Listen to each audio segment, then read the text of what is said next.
The Scottish Premiership is the Premier League of Scotland. In fact, its predecessor was the Scottish Premier League. The league features one of the world's most infamous rivalries and a pretty interesting array of stadiums. With that being said, here are the Scottish Premiership 2021-22 stadiums. Pittodrie Stadium, home of Aberdeen. The design is fairly interesting. Three sides of the stadium are quite normal, they match each other in size.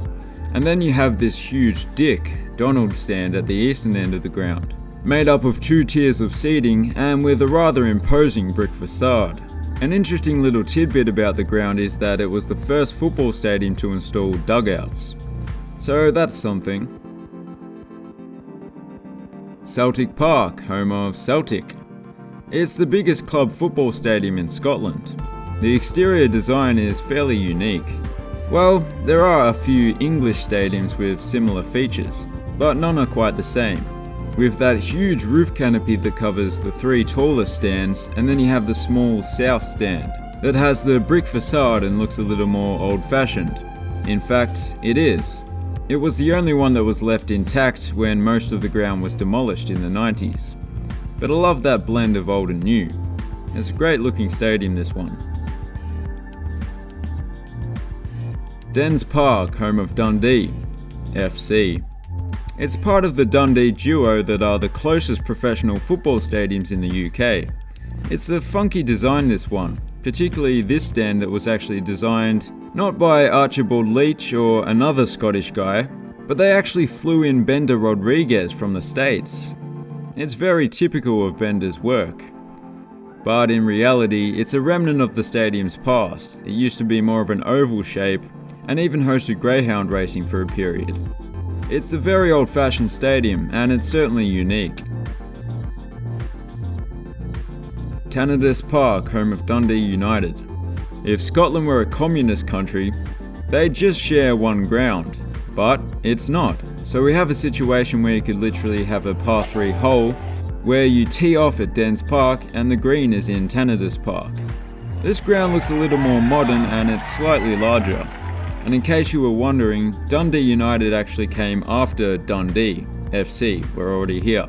But this ground is actually older, so it's complicated. They also have a stand designed by Bender. This one was actually revolutionary, being the first stand with the cantilever roof in Scotland, meaning that there were no obstructive pillars holding up the roof. Tynecastle Park, home of Hearts. Hearts of Midlothian, to be precise.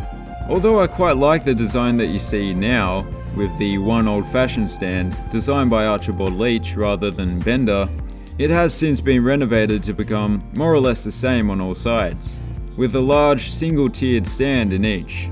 Although with the rebuild of the main stand it definitely lost some character, it does look quite nice now, and there are no pillars in the way of the spectator's view, like there were before. So that's always a plus. Easter Road, home of Hibernian. It's named that because this is actually the place where the Easter Bunny was infamously arrested for drink driving. Just like the last one, the stadium was redeveloped into a new stadium for all intents and purposes starting in the 90s. But they had very little wiggle room, and it looks like the stadium has been squozen between the roads on each side. Even on the inside, those stands are looking rather squozen. But it still looks great. I like all the green. Tony Macaroni Arena, home of Livingston. Speaking of macaroni, you may have heard of the famous Scottish foods like haggis and deep fried Mars bars, but a macaroni pie is a thing there. Gross! I'll stick to haggis, thanks. Almond Vale, as it's also known, is one of those grounds where three sides are connected and the main stand is detached. One corner of the stadium's actually filled in with a separate office building, which looks very out of place, but it's not an eyesore or anything like that. And neither is the rest of the stadium, it looks alright. Fir Park, home of Motherwell. It's similar to Pittodrie Stadium with that one particularly large stand at the southern end. Something that sets it apart even more is the large gap between the southern stand and the Phil O'Donnell stand. which is due to the fact that the former owner of this house objected to the construction of a full-length stand, given that it would block light from entering his property. So that's why the frame is just left there. Yep, definitely not communist. They would have just bulldozed that guy's house if it were in China. I think I might be in the minority, but I actually like stadiums that look a bit odd or a bit ramshackle. Even the rust on the roof adds a bit of character. Ibrox Stadium, home of Rangers. The exterior shares a lot of similarities to what Anfield used to look like, except they went in heavy with the brickwork, which is no bad thing. It's a good thing, if anything. It gives the stadium a traditional look.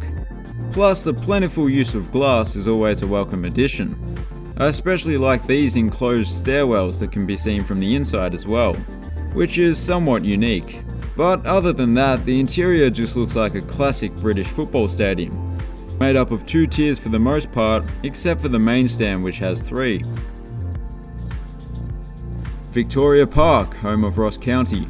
It may be small, but the town of Dingwall in which it's located is even smaller. Which brings me to today's sponsor. Visit Dingwall. The weather is shite, but it's quite a beautiful sight. Thanks for that. It's the northernmost stadium in the league, hence the weather being, well, yeah, not too good. The ground itself is quite simple. I've spoken about haggis and macaroni pies, but apparently at this place you can enjoy a haggis pie.